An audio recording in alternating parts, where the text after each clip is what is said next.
পুণ্যতীর্থ জলেশ্বর শিব মন্দির, যেখানে সারা বছরই শিবলিঙ্গ থাকে জলের তলায় এবং ভক্তদের বিশ্বাস রয়েছে এখানে মহাদেব ভক্তদের মনস্কামনা পূরণ করে থাকেন। আমরা ওই নীল ষষ্ঠীর দিন পুজো দিতে এখানে আসি। প্রচন্ড ভিড় হয়, সব সন্ন্যাসীরা এখানে জল ঢল দেয়। তারপর আমরা যে শিবের মাথায় জলটা দেব, দুধ গঙ্গা জল, সেটা এখান থেকেই দেয় ওরা। এখান থেকে দিয়েই আমরা জলটা দিই।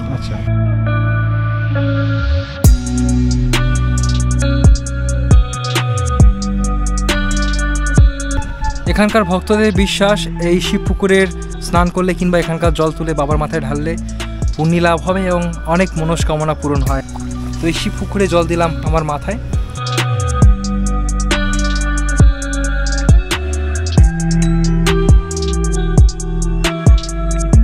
কথিত আছে চৈত্র মাসের তৃতীয় সোমবার চড়কের জন্য আগত সন্ন্যাসীরা এই পুকুর থেকে শিবলিঙ্গটি তুলে আনেন এবং তার পরের দিন সন্ন্যাসীরা এখান থেকে পায়ে হেঁটে হালি শহরে গিয়ে শিবলিঙ্গের গঙ্গা স্নান করিয়ে আনেন।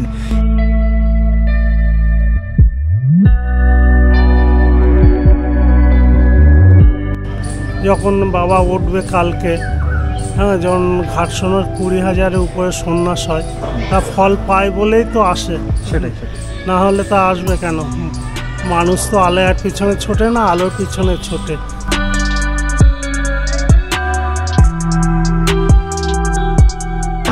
ঠিক আছে, welcome back to new episode. আজকের ব্লগটা শুরু করছি শিয়ালদা স্টেশন থেকে। আজকে আমার গন্তব্য হাবড়ার গাইঘাটার জলেশ্বর মন্দির। আজকে আমরা শিয়ালদা থেকে হাবড়া যাব এবং সেখান থেকে জলেশ্বর মন্দির অবধি পৌঁছাবো।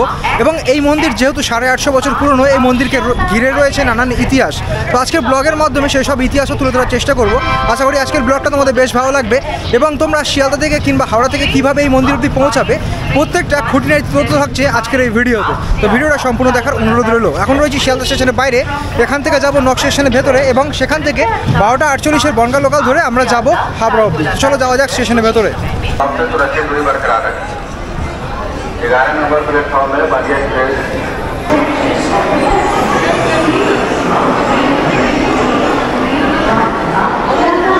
12:48-এর বনগাঁ লোকাল 10 নম্বর প্ল্যাটফর্মে দিয়ে দিয়েছে। এখন আমরা যাব 10 নম্বর প্ল্যাটফর্মে। এখন বাজে 12:34।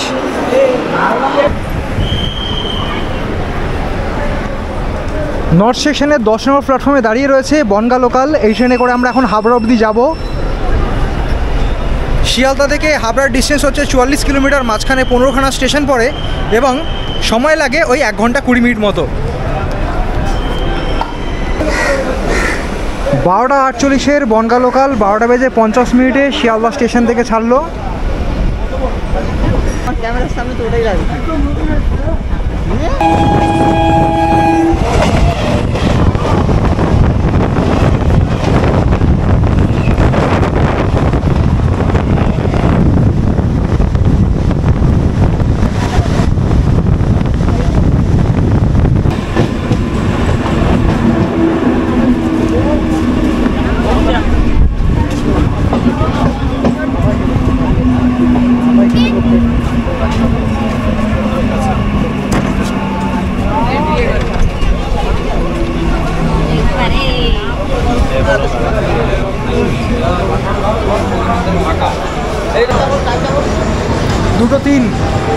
দুটো বিজে 3 মিনিটে নামলাম হাবড়া স্টেশনে।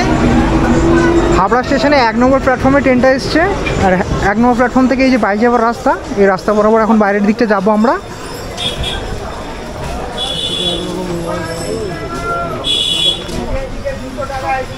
বেসিক্যালি স্টেশনের বাইরে থেকে আমাদের যেতে হবে মেন রোডে। মেন রোড থেকে অটো, টোটো এবং বাস পাওয়া যায় জলেশ্বর মোড় অবধি যাওয়ার জন্য। চলো দেখাচ্ছি স্টেপ বাই স্টেপ, স্কিপ না করে দেখতে থেকো। এই যে হাবড়া স্টেশনের বাইরে এসে গেলাম। বাইরের দিক থেকে এখন সিধে যেতে হবে আমাদের যশোর যে রোড রয়েছে সেই রোডের সামনেটা। ওইখান থেকে মেন রোড থেকেই বেসিক্যালি বাসগুলো ছাড়ে। ওই দেখো মেন রোড এখান থেকে দেখাই যাচ্ছে কিছুটা মাত্র। এই যে স্টেশন থেকে আমরা বেরিয়ে এলাম, এই রাস্তাতে কিছুক্ষণ হাঁটার পর আমরা চলে এসেছি এখন মেন রোডে। আর এখান থেকে ডিরেক্ট দেখো বাস, টোটো এবং ওখান থেকে অটোও ছাড়ছি। শেয়ারিংয়ের মাধ্যমে অটো করেও যাওয়া যায়। এই যে রোডে ঠিক এই পাশেই রয়েছে অনেক অটো। এখান থেকে কাকা জলেশ্বর মোড় অবধি যেতে কত টাকা ভাড়া লাগে? 20 টাকা ভাড়া। 20 টাকার ভাড়া। কতক্ষণ সময় লাগে এখান থেকে? 25 মিনিট। 25 মিনিট মতো সময় লাগে। ওখান থেকে ফেরার সময় তো অটো পাওয়া যায়? অ্যাভেলেবেল অটো থাকে। আচ্ছা, এই যে অটোগুলো রয়েছে, এই গাইঘাটার যে অটো, এই অটোগুলোই যাচ্ছে জলেশ্বর মোড় অবধি। যদি অটো করে যেতে চাও মাত্র 20 টাকা ভাড়া লাগে, আর সময় লাগে ওই 25 মিনিট মতো। আর আমরা বাসের জন্য অপেক্ষা করছি, যদি বাস পাই বাসে করে যাবো, তাছাড়া যদি বাস যদি না পাই তাহলে এই অটো করেই যাবো। 20 টাকা করে ভাড়া নেবে এবং 25 মিনিটের মধ্যে আমরা পৌঁছে যাবো জলেশ্বর মোড় অবধি। চল চল বন্ধুরা, যে বাস চলে এসছে, বাসে করে যাবো আমরা এখন। উঠে পড়লাম বাসে, বাস মোটামুটি ফাঁকাই রয়েছে। আর একটা কথা বলে রাখি, হাবড়া স্টেশন থেকে যখন তোমরা বাইরে আসবে মেন রোডে, এখানে অনেক বাস যায়, কিন্তু মাত্র 44 নম্বর বাসই কিন্তু জলেশ্বর মোড় অবধি যায়। তো সেটা মাথায় রেখে তোমরা 44 নম্বর বাসে উঠো, তাহলেই বাসে করে তোমরা যেতে পারবে। তাছাড়া অ্যাভেলেবেল রয়েছে এখানে অনেক অটো, তোমরা অটো করে চাইলেও যেতে পারো।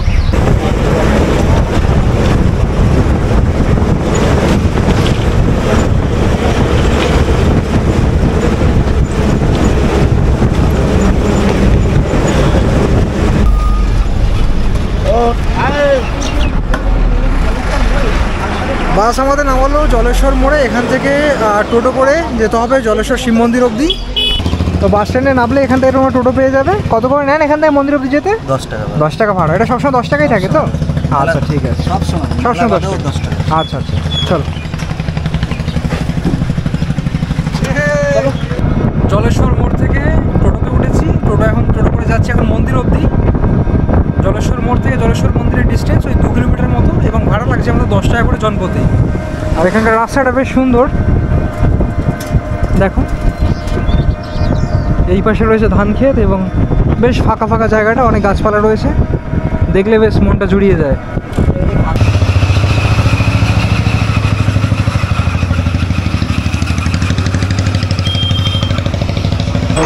টোটো আমাদের ঠিক নামিয়েছে এই মেন রোডটাতে, আর মেন রোডের ঠিক সামনেই রয়েছে মন্দিরটি। আর মন্দিরে প্রবেশ করার জন্য সামনে একটা বড় এন্ট্রান্স দেখতে পাচ্ছি, এবং এখানে লেখা রয়েছে জলের নিচে মহেশ্বর, পুণ্যতীর্থ জলেশ্বর। লেখাটা বেশ সুন্দর। আর এখানে সিঁড়ি রয়েছে মন্দির অবধি যাওয়ার জন্য। সিঁড়িতে যদি আমরা উঠি, সামনেই রয়েছে মূল মন্দিরটি, এবং এখানে একটা ছোট মন্দির তৈরি হচ্ছে দেখতে পাচ্ছি। সম্ভবত এটা কালী মন্দির। যাই হোক, এইখানটায় জুতোটা খুলে রাখা যাবে। এখানে জুতো রাখার জন্য আলাদা কোনো স্থান নেই, জুতোটা বেসিক্যালি এই যে মন্দিরের ঠিক নিচে যে সিঁড়িতে খুলে রেখে যেতে হয়। এখন আমরা মন্দিরের ভেতর প্রবেশ করব।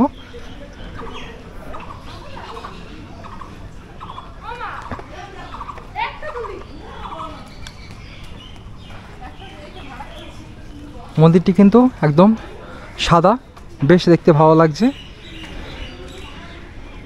এবং এখান থেকে যদি দেখাই, চারদিকটা কিন্তু অনেকটা নিচুতে, মন্দিরটা একটি ঢিপি বা একটি উঁচু জায়গার মধ্যে অবস্থিত রয়েছে।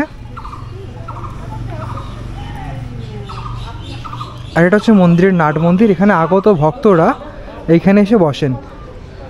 এই জায়গাটা দেখো শ্বেত পাথর দিয়ে কত সুন্দর করে বাঁধানো, যাতে এখানে আগত ভক্তরা এখানে এসে আরামসে বসতে পারে, কোনো রকম যাতে অসুবিধা না হয়।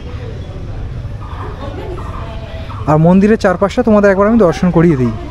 যে কোনো মন্দিরে এলে মন্দির প্রদক্ষিণ না করলে মন্দির দর্শন অসম্পূর্ণ থেকে যায়, তাই একবার তোমাদের মন্দিরটা প্রদক্ষিণ করে দেখিয়ে দিই।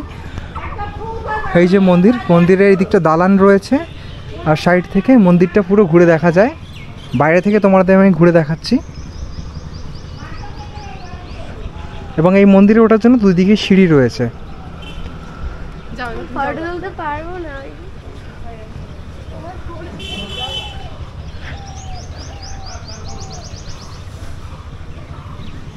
এই যে মন্দিরের মধ্যে নানান ধরনের ডিজাইন আমরা লক্ষ্য করতে পারছি। পুরোপুরি সাদা বর্ণের মন্দির। এবং এদিকটা তোমাদের যদি দেখাই, এই পাশে রয়েছে একটি জায়গা যেখানে শ্রাবণ মাসে আগত যারা জলযাত্রী, যারা জল ঢালেন এখানে এসে বাবার মাথায়, তাদের যে বাঁক, সেই বাঁক রাখা যে জায়গাটা, সেই জায়গাটা রয়েছে। এবং এইখানে একটি গাছ রয়েছে মনস্কামনা বৃক্ষ যাকে বলে। এখানে আগত যারা ভক্তরা আছেন তাদের নিজেদের মনস্কামনা জানিয়ে এখানে অনেকে ঘট কিংবা এই যে ঢিল, এগুলো কিন্তু গাছের মধ্যে বেঁধে যান। আর ঠিক মন্দিরে উঠতে গেলেই বাঁ হাতে রয়েছে একটি স্থান যেখানে ধূপ মোমবাতি জ্বালানো হয়। এখানে আগত ভক্তরা এখানে এসে নিজেদের মনস্কামনা জানিয়ে কিংবা বাবার কাছে পুজো দেওয়ার জন্য এখানে ধূপ এবং মোমবাতি জ্বালান। সেই যে জায়গাটা, এইখানে মন্দিরের ভেতর কোনো রকম ধূপ মোমবাতি জ্বালানোর জায়গা নেই। জ্বালাতে হলে এই স্থানটিতে, বেসিক্যালি এই স্থানটিতে ধূপ মোমবাতি জ্বালিয়ে থাকেন। কোথা থেকে এসেছেন আপনারা? আমরা হারিপুর থেকে এসেছি। ওটা কোথায় ঠিক? এই তো হরিঙ্গাটা। হরিণঘাটা ব্লক। আচ্ছা, হরিণঘাটা ব্লক মানে কাছেই প্রায়শই কি আসা হয় এখানে? না, খুব একটা আসি না আমরা, এই একটু কালকে অনুষ্ঠান আছে এখানে, তাই একটু। হ্যাঁ, কালকে অনুষ্ঠান রয়েছে, মানে প্রত্যেক বছরই তো হয়। চৈত্র মাসে তৃতীয় সোমবার মানে কালকে আমাদের ওখানেও হারিপুকুরে তৃতীয় মঙ্গলবার ওখানেও কালী পুজো হয়। বিশাল বড় মেলা হয়, জাগ্রত মন্দির আছে ওখানে, বলি টলি হয়, 15-20টা বলি হয়, পুজো হয়। তা ওখানে মন্দির রেখে তো আমরা আসতে পারি না, তাই জন্য আজকে আসলাম, একটু ঘুরে যাচ্ছি। ওখানে পুজো হবে মঙ্গলবার, মেলা হয়, বিশাল বড় মেলা হয়। আচ্ছা আচ্ছা। আর এখানে কথিত রয়েছে যারা সন্ন্যাসী হয়, চড়কের সময় যারা সন্ন্যাসী হয়, তারা এই যে পুকুরে যে বাবার শিবলিঙ্গ বা মূর্তি রয়েছে সেই মূর্তিটি তোলা হয়, তাই তো? কালকে তুলবে। হ্যাঁ, সে বিশাল সমারোহ নাকি, অনেক অনেক মানুষ আসে, খুব আয়োজন হবে। আচ্ছা, কালকে ওই শিবলিঙ্গ তুলবে ওই গঙ্গা থেকে। হ্যাঁ হ্যাঁ হ্যাঁ, তুলে তারপর পুজো। কোনো সময় কি দেখা হয়েছে? না, সেটা দেখা সৌভাগ্য হয়নি। আমরা ওই নীল ষষ্ঠীর দিন পুজো দিতে এখানে আসি, প্রচন্ড ভিড় হয়, সব সন্ন্যাসীরা এখানে জল ঢল দেয়, তারপর আমরা যে শিবের মাথায় জলটা দেবো, দুধ গঙ্গা জল, সেটা এখান থেকেই দেয় ওরা, এখান থেকে দিয়েই আমরা জলটা দিই। তো এখানে মোটামুটি ভালোই আয়োজন হয়। যদি বলি মন্দির চত্বর কিন্তু বিশাল বড়, অনেকটা এলাকা জুড়ে এই মন্দিরটি তৈরি, আর আশেপাশে মাঠ জুড়ে কিন্তু এই মেলাটা বসে থাকে। কালকে চৈত্র মাসে তৃতীয় সোমবার এখানে এই যে শিবপুকুর রয়েছে, শিবপুকুরে বাবার যে শিবলিঙ্গ বা মূর্তি, সেটা জলের তলায় রয়েছে, জলমগ্ন অবস্থায়, সেটা তোলা হয় এবং এখানে পূজিত করা হয়। এবং এই গ্রামের 8টি বাড়িতে, মানে 8টি পরিবারে কিন্তু সেই মূর্তি যায়, পূজিত হয়। তারপর কিন্তু আবার এই মন্দিরে আনা হয়, আনার পর পয়লা বৈশাখের দিন পুজো করার পর সেই মূর্তি কিংবা শিবলিঙ্গ আবার এই যে শিবপুকুর রয়েছে, শিবপুকুরে আবার জলের তলায় নিমজ্জিত করে রাখা হয়।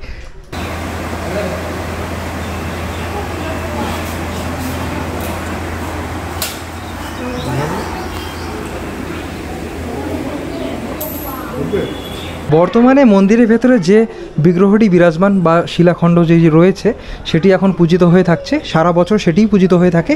এবং বছরে মাত্র একটি দিন, অর্থাৎ বছরের চৈত্র মাসে তৃতীয় সোমবার একটি মাত্র দিনই কিন্তু এই মন্দিরে আসল যে পুরনো যে বিগ্রহ, সেই বিগ্রহ জল থেকে তোলা হয় এবং এখানে মন্দিরে স্থাপন করা হয় এবং পুজো হয়। এবং পয়লা বৈশাখের দিন কিন্তু আবার সেই মূর্তি জলে বিসর্জন দেওয়া হয়।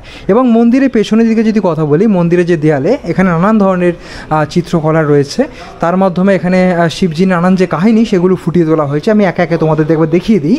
এখানে শিবজি ধ্যানমগ্ন অবস্থায় রয়েছেন এবং শিবজির জটা থেকে গঙ্গা প্রবাহিত হচ্ছে, সেটাই বোঝানো হয়েছে। এবং এইদিকে কয়েকটা চিত্র রয়েছে,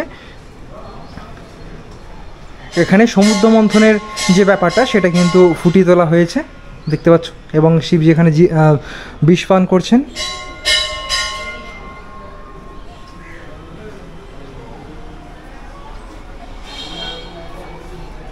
আর এখানে দক্ষ রাজার যে যজ্ঞ হচ্ছিল, সেই যজ্ঞের সময় যজ্ঞ ভঙ্গ করে যখন সতী দেহত্যাগ করে, সেই সময় সতীকে কাঁধে তুলে যে নৃত্য করছিলেন এবং যে প্রলয় ঘটিয়েছিলেন, সেই একটা যে চিত্র, সেটাও কিন্তু এই মন্দিরের দেয়ালে খুব সুন্দরভাবে ফুটিয়ে তোলা হয়েছে। এই হচ্ছে জলেশ্বর শিব মন্দির, আর শিব মন্দিরের ঠিক সামনে রয়েছে একটি পুকুর।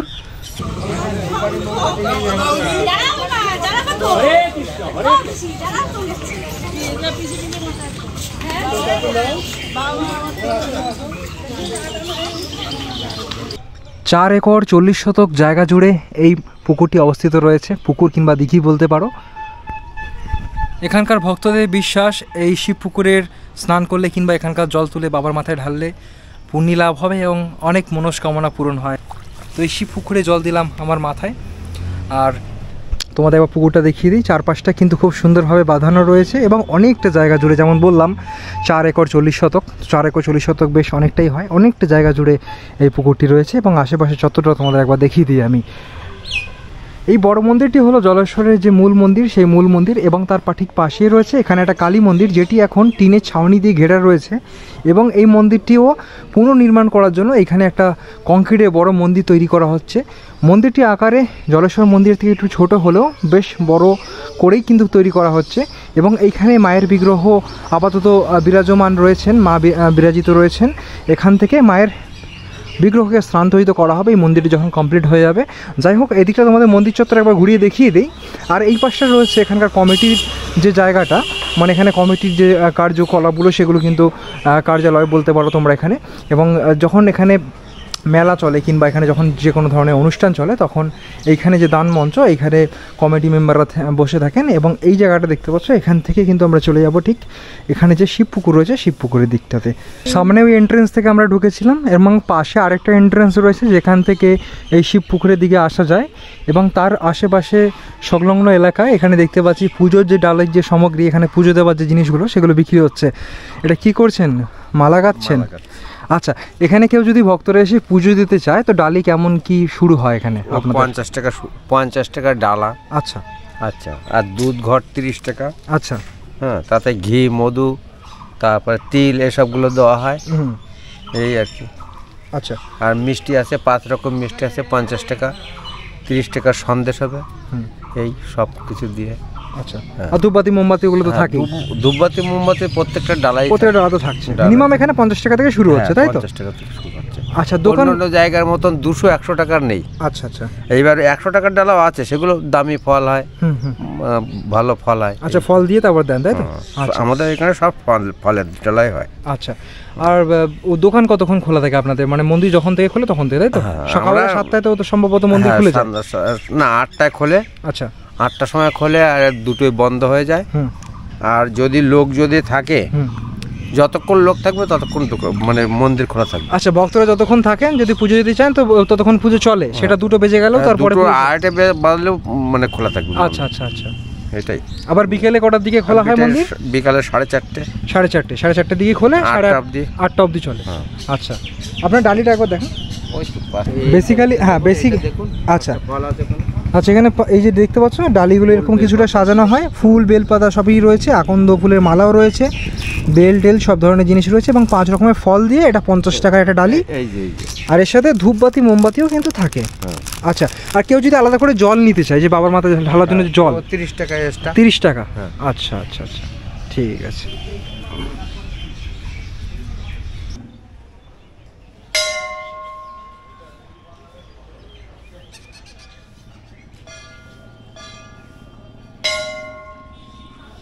কথিত আছে সেন বংশের রাজত্বকালে দ্বাদশ শতাব্দীর শেষের দিকে এই এলাকায় শিব পুজোর প্রচলন শুরু হয়, কিন্তু সেই সময় এই মন্দির ছিল টিনের ছাউনি এবং কাদার গাঁথুনি। পরে গোবরডাঙ্গা জমিদার রমেশচন্দ্র বন্দ্যোপাধ্যায় এই মন্দিরের জন্য 60 বিঘে জমি দান করেছিলেন। তারপরই তৈরি হয় কংক্রিটের একটি বিশাল বড় শিব মন্দির। এই মন্দিরের প্রাচীন যে বিগ্রহ, সেই বিগ্রহ কিন্তু এই মন্দিরের পাশেই থাকা শিব পুকুরে সারা বছরই নিমজ্জিত অবস্থায় থাকে, যার কারণে এই মন্দিরকে বলা হয় জলেশ্বর শিব মন্দির। কথিত আছে চৈত্র মাসের 3য় সোমবার চড়কের জন্য আগত সন্ন্যাসীরা এই পুকুর থেকে শিবলিঙ্গটি তুলে আনেন এবং তার পরের দিন সন্ন্যাসীরা এখান থেকে পায়ে হেঁটে হালি শহরে গিয়ে শিবলিঙ্গের গঙ্গা স্নান করিয়ে আনেন এবং আশেপাশে 8টি গ্রামের বাসিন্দাদের বাড়িতে পূজিত হয়ে থাকে এই শিবলিঙ্গ এবং পয়লা বৈশাখের দিন আবার এই শিবলিঙ্গটি এই শিবপুকুরে ডুবিয়ে দেওয়া হয় এবং বছরের অন্যান্য দিনগুলি অন্য একটি বিগ্রহ এই মন্দিরে পূজিত হয়ে থাকে। জলেশ্বর শিব মন্দির, এটি হচ্ছে মূল মন্দির। মূল মন্দিরের ঠিক পাশেই রয়েছে এখানে শিব প্রতীক্ষালয় মন্দির কিংবা এখানে নাট মন্দির এটাকে বলা হয়ে থাকছে। বেসিক্যালি আমরা জানি মন্দিরের সামনে যেটা থাকে বিশাল বড় একটি স্থান যেটাকে আমরা নাট মন্দির বলে থাকি, কিন্তু এখানে এটিকে শিব প্রতীক্ষালয় মন্দির বলা হচ্ছে। চলো এই মন্দিরটাও তোমাদের একবার দর্শন করাই। এই মন্দিরে ওঠার জন্য চারিদিকে সিঁড়ি রয়েছে, ওই পাশেও একটা সিঁড়ি দেখেছিলাম এবং এইদিকে যে শিব পুকুর রয়েছে শিব পুকুরের সামনে থেকে ওঠার জন্য একটি সিঁড়ি রয়েছে এবং এইদিকে যে সিঁড়িটি, এই সিঁড়ি চলে যাচ্ছে শিব প্রতীক্ষালয় যে মন্দির সেই মন্দিরের সামনেটা। এবার এই মন্দিরে কি মূর্তি কিংবা কি বিরাজমান রয়েছে সেটা একবার দেখার বিষয়। চলো তোমাদের একবার দর্শন করিয়ে দিই। যেহেতু এসছি মন্দিরের প্রত্যেকটা জিনিসই তোমাদের দর্শন করাবো। মন্দিরটি এখন বর্তমানে বন্ধ রয়েছে, তাই এইভাবে তোমাদের দেখাচ্ছি। এর ভেতরে একটি শিলাখণ্ড রয়েছে এবং শ্বেতপাথরের একটি শিবলিঙ্গ রয়েছে এবং একটি নন্দী মূর্তি রয়েছে। আচ্ছা, আমরা এখন পেয়ে গেছি জলেশ্বর শিব মন্দিরে বর্তমান কর্মরত এখানকার পুরোহিত মশাইকে। আপনার নামটা? প্রশান্ত ব্যানার্জি। আচ্ছা, আপনি কত বছর ধরে এখানে পুজো করছেন? প্রায় 20 বছর অবধি পুজো করছেন। আচ্ছা, এই মন্দির যেহেতু 850 বছর পুরনো, এই মন্দিরকে জুড়ে রয়েছে অনেক ইতিহাস এবং অনেক ভক্তের বিশ্বাস রয়েছে এখানে বাবা ওনাদের ভক্তদের মনস্কামনা পূরণ করে থাকে। এটা নিয়ে আপনার কি বক্তব্য রয়েছে? এটা নিয়ে কি বক্তব্য, মানুষ আসছে তাদের ভক্তিতে, কারোর কেউ অনেক সবাই মোটামুটি ফল পায়। আচ্ছা, ধরে না 90% লোক ফল পায়। ফলে এখানে সন্ন্যাসীর সংখ্যা যখন বাবা উঠবে কালকে, হ্যাঁ, যখন ঘাট সোনার 20,000-এর উপরে সন্ন্যাস হয়, তা ফল পায় বলেই তো আসে, সেটাই। না হলে তা আসবে কেন? মানুষ তো আলোর পিছনে ছোটে না, আলোর পিছনে ছোটে। মানুষের বিশ্বাস আছে, ভক্তি আসে, মানুষের সব কিছু এখানে পূর্ণ হয় বলেই মানুষ এখানে আসে। আচ্ছা, জলেশ্বর শিব মন্দিরে এখানে বলতে গেলে সারা বছরই প্রায় এখানে শিবলিঙ্গ থাকে জলের তলাতে। বছরে একটি মাত্র দিনে মানে চৈত্র মাসে 3য় সোমবারই এখানে বাবার পুজো হয়, তাই তো? বাবাকে জল থেকে তোলা হয়।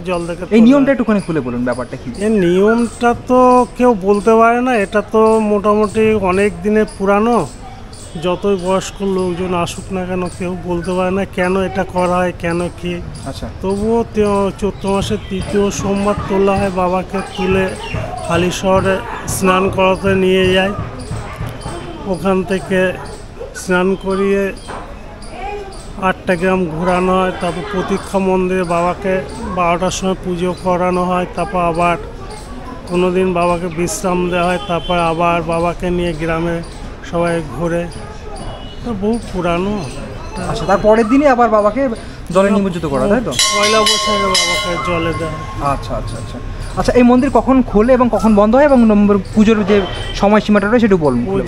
পুজোটা নীল পুজোর দিন সারাদিন সারা রাতে খোলা থাকে। আচ্ছা, হ্যাঁ, তারপর থেকে 8টা থেকে খোলা হয়, কোনো দিন 8:30 খোলা হয়, 1:30 পর্যন্ত খোলা থাকে, তারপর 4:30 থেকে 8টা পর্যন্ত খোলা থাকে। আচ্ছা, সবার মনে যে প্রশ্নটা থাকে যে প্রত্যেকটা মন্দিরে একটা নিত্য ভোগের ব্যবস্থা থাকে, এই মন্দিরে কি কোনো ভোগ প্রসাদ বা ভোগের ব্যবস্থা রয়েছে? বাবা জলে থাকে, বাবা যখন ওঠে তখন ভোগের ব্যবস্থা থাকে। আচ্ছা, সেই সময় কি আয়োজন হয়ে থাকে সাধারণত? এখানে চড়ু প্রসাদ আয়োজন করা হয়। চড়ু প্রসাদ বলতে একটু? চড়ু প্রসাদ বলতে ঘি, মধু, কাঁচা দুধ, গোবিন্দভোগ চাল, এই দিয়ে চড়ু প্রসাদ বানানো। আচ্ছা, সেই সময় মানে মেলার সময় বা পুজোর সময় কেউ যদি ভক্তরা আসে সেই সময় সবাইকে কি এই ভোগ প্রসাদটা দেওয়া হয়? প্রসাদটা সবার মধ্যে বিলি করা, তাই তো? আচ্ছা আচ্ছা আচ্ছা, ঠিক আছে, ধন্যবাদ। তো গাইস, প্রত্যেকটা মন্দির যখন তোমাদের দর্শন করাই সেখানে ভোগ প্রসাদ এবং থাকার ব্যবস্থাটা নিয়ে আমি কথা বলি। তো আজকে মন্দিরটা নিয়েও বলে থাকি। তো আজকে মন্দিরে কোনো ভোগ প্রসাদের ব্যবস্থা নেই, যেহেতু এখানে শিবলিঙ্গ সারা বছরই জলের তলায় নিমজ্জিত অবস্থায় থাকে, তাই ভোগের কোনো ব্যবস্থা হয় না। তাই এখানে আগত যারা ভক্ত তাদের জন্যও কিন্তু কোনো ভোগ প্রসাদের ব্যবস্থা এখানে হয়ে থাকে না। আর আশেপাশে কোনো এখানে থাকার ব্যবস্থা নেই, যদি কেউ ভেবে থাকো যেখানে এসে থাকবে তো তাদের জন্য বলে রাখি এখানে কোনো ভোগ প্রসাদের ব্যবস্থা নেই এবং কোনো থাকারও ব্যবস্থা নেই। মন্দির চত্বর খুব ভালো, মন্দিরের আশেপাশের জায়গা খুব ভালো, তোমরা যদি আসো তোমাদের বেশ ভালো লাগবে। একটা সারাদিনের ব্যাপার থাকবে, তোমরা এখানে এসে বাবাকে পুজো দাও, আশেপাশে চত্বরে ঘুরে দেখতে পারো, তোমাদের বেশ ভালো লাগবে। যেহেতু গ্রামের পরিবেশ, আমরা কলকাতায় থেকে কংক্রিটের জঙ্গলে থেকে হাঁপিয়ে যাই, তো এইখানকার পরিবেশ তোমাদের বেশ মুগ্ধ করতে পারে। আর আশেপাশে যদি মন্দির চত্বরটা দেখায়, এখানে অনেক দোকানপাট বসে থাকে বিকেলবেলার সময় থেকে, এই যেমন আইসক্রিমের দোকান, ফুচকার দোকান। আপনারা কি 12 মাস থাকেন এখানে? 12 মাস থাকেন, তাই তো? আচ্ছা আচ্ছা, তো 12 মাস তোমরা যে কোনো দিনে যদি আসো পুজো দিতে, এখানে বাবার দর্শন করবে, বাবাকে পুজো দেবে এবং আশেপাশে যে দোকানগুলো রয়েছে এই দোকানগুলো বসে থাকে, তোমরা এখান থেকে চাইলে কিছু কিনেও খেতে পারো, এই ঠান্ডা লস্যি, আইসক্রিম, ফুচকা। আর যেহেতু সামনেই রয়েছে চৈত্র মাসের 3য় সপ্তাহ, সেই উপলক্ষে একটা বিশাল বড় এখানে পুজোর আয়োজন হয়। আর সেই পুজোর সাথে সাথেই একটা মেলারও আয়োজন হয়ে থাকে। তার জন্য মেলার যে দোকানপাটের যে ব্যাপারটা, সেই দোকানগুলো কিন্তু এখন থেকে এখানে বসে গেছে। আর মেলা বেসিক্যালি বসে থাকে এই যে মন্দির চত্বরের ঠিক পাশে একটা রয়েছে বিশাল বড় মাঠ, এই মাঠ জুড়ে বেসিক্যালি মেলাটা বসে। এখানে কয়েকটা দোকানপাট দেখতে পাচ্ছি যেগুলো আগে থেকে বসে গেছে। মেলাটা তো শুরু হতে দেরি আছে, আগে থেকে বসে গেছেন? আচ্ছা, কবে থেকে বসেছেন? আগামীকাল বাবাকে উঠাবে, আচ্ছা, এই কারণে এখানে দোকান বসানো আছে। আচ্ছা, আপনারা কতদিন থাকেন এখানে? মোটামুটি শ্রাবণ মাসে সারা শ্রাবণ মাস থাকি। আচ্ছা, আর চৈত্রি মাসে লাস্ট চড়ক। আচ্ছা, চড়কে ধরুন ওই 5 থেকে 7 দিন। আচ্ছা আচ্ছা, ব্যাস, তারপরে শেষ। আচ্ছা আচ্ছা, আগামীকাল শিব উঠবে, হ্যাঁ, এই কারণে কিছু দোকান আছে। হ্যাঁ, আবার এই কালকে সব ভেঙে যাবে কাল রাত্রিরে, তারপরে জায়গা মাপা হবে। আচ্ছা, জায়গা মাপা হলে যার যার জায়গা সে সেইখানেই বসবে। আচ্ছা আচ্ছা আচ্ছা, আপনি কিসের দোকান দিয়েছেন এখন? আমার এই পাথরের বাটি, শিব। আচ্ছা, পাথরের বাটি রয়েছে, শিবলিঙ্গ রয়েছে। আচ্ছা আচ্ছা, বই আছে, বইও আছে, হ্যাঁ, ঠাকুরের যা জিনিস লাগে আধ্যাত্মিক বই। আচ্ছা, ঠিক আছে। তো বেসিক্যালি অনেকে দূর দূরান্ত থেকে এসে দোকান দেয়, অনেকে আবার এখানকার লোকাল রয়েছেন যারা এই মেলাতে দোকানটা দিয়ে থাকেন। তো অনেকগুলো দোকান দেখতে পাচ্ছি যেগুলো এখনও বসে গেছে, আর কিছু কিছু দোকান বসবে, সেই জায়গাগুলো মার্ক করা রয়েছে। যেহেতু কালকে পুজো রয়েছে, কালকে বাবা উঠবেন এবং তারপরেই পুজো হবে। এবং যেমন বলেছিলাম পয়লা বৈশাখের দিন কিন্তু আবার এই শিবলিঙ্গ পাশেই যে রয়েছে শিব পুকুর, সেই পুকুরে আবার ডুবিয়ে দেওয়া হয় বা নিমজ্জিত অবস্থায় আবার রাখা হয়। তো মন্দিরে ভোগ প্রসাদ এবং থাকার ব্যবস্থা নিয়ে তো বললাম, এখানে কোনো ভোগ প্রসাদ বা থাকার ব্যবস্থা নেই। আর একটা যে জিনিসটা যে টয়লেট নিয়ে একটা সমস্যা হয়, যারা বয়স্করা আসেন তাদের একটা সমস্যা হয়ে থাকে, কিংবা যারা মহিলারা আসেন তাদেরও একটা টয়লেটের ব্যবস্থা থাকা প্রয়োজন মনে হয়। তো বলে রাখি, এই মন্দিরের আশেপাশে যদি দেখাই, এদিকটা মন্দির চত্বরটা এবং আশেপাশে একটা মাঠ রয়েছে বিশাল বড়, আর মাঠের ঠিক পাশেই রয়েছে এটা শৌচালয়। এখানে যারা এখানে আগত দর্শনার্থীরা তারা এটা ইউজ করতে পারে। তো এখানে টয়লেটের ব্যবস্থা রয়েছে, তোমরা যদি আসো কোনো রকম অসুবিধা হবে না। আর যদি দেখাই মাঠের এই জায়গাটা অনেকটা বড় একটা জায়গা। এখানে তোমরা নিজস্ব যে কলকাতা থেকে যদি কোনো রকম গাড়ি নিয়ে আসো, 4 হুইলার হোক কিংবা 2 হুইলার, তোমরা এই জায়গাটা পার্কিং করে রাখতে পারবে। এখানে কিন্তু পার্কিংয়ের জন্য আলাদা কোনো চার্জেস লাগে না, যেহেতু একটা বিশাল বড় মাঠ, তোমরা এখানে অনায়াসে কিন্তু নিজস্ব গাড়ি রাখতেই পারো। আর এই মন্দিরে ঢোকার জন্য সামনে একটা এন্ট্রেন্স রয়েছে, যেখান দিয়ে ঢুকলে তোমরা মেন যে জলেশ্বর মন্দির মানে বাবা শিব মন্দিরে ঢুকতে পারবে। আর এই পাশটা রয়েছে, এই পাশটা শিব পুকুর যাওয়ার রাস্তা। তার আশেপাশে কয়েকটা দোকান দেখতে পাচ্ছি, যেখানে চা কফি এবং নানান ধরনের যে খাবারগুলো সেগুলো পাওয়া যাচ্ছে। জল টল সব তোমরা পাবে এখানে, আইসক্রিমও পাওয়া যাচ্ছে। আর এইদিকে একটা দোকান রয়েছে, এই দোকানে ফাস্টফুড বলতে এই চা কফি চাউমিন এই ধরনের জিনিসগুলো পাওয়া যাচ্ছে। তো গাইস, মন্দির দর্শন করে এখন চলে এলাম মেন রাস্তাতে, মানে ঠিক মন্দিরের বাইরে চলে এসেছি। আজকের এই ভিডিওর মাধ্যমে তোমাদের মন্দির দর্শন করালাম, এই মন্দিরের ইতিহাস সম্পর্কে জানানোর চেষ্টা করলাম, এবং এই মন্দিরে আদৌ কি ভোগ প্রসাদের ব্যবস্থা রয়েছে, মন্দিরে কি থাকার ব্যবস্থা রয়েছে, প্রত্যেকটা খুঁটিনাটি তথ্য এই ভিডিওর মাধ্যমে তুলে ধরার চেষ্টা করেছি। তো ভিডিওটা আর বড় করছি না, আজকে ভিডিওটা এখানেই শেষ করছি। আশা করি আজকে ভিডিওটা তোমাদের বেশ ভালো লেগেছে। যদি ভিডিওটা ভালো লাগে তো অবশ্যই ভিডিওটা লাইক করো, তোমাদের মতামত কিন্তু অবশ্যই কমেন্ট করে জানিয়ে ভিডিওটা কেমন কী লাগলো। আর চ্যানেল যদি নতুন হতো চ্যানেলটা কিন্তু অবশ্যই সাবস্ক্রাইব করে পাশে রাখতে পারো।